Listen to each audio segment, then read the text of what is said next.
ভিতর থেকে টুপি ফালায়া দেয়, মুখের ভেতরে দাড়ি রাখে না।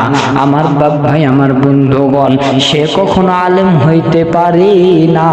সে আলেম নামে একজন কলঙ্ক।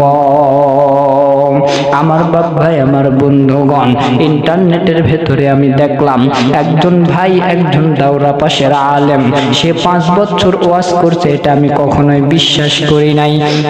কিন্তু যখন ইন্টারনেটের ভেতরে তার নামটা সার্চ দিলাম, আমার বাবাজিরা, আমার বন্ধুগণ, তার হাজার হাজার ওয়াজ আমার সামনে চলে আসলো। কত সুন্দর করিয়া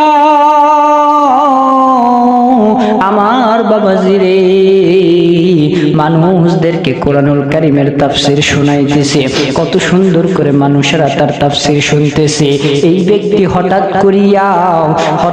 করিয়া প্রভ্রষ্ট কেমনে হয়ে গেল? আমার বাপ ভাই, আমার বন্ধুগণ,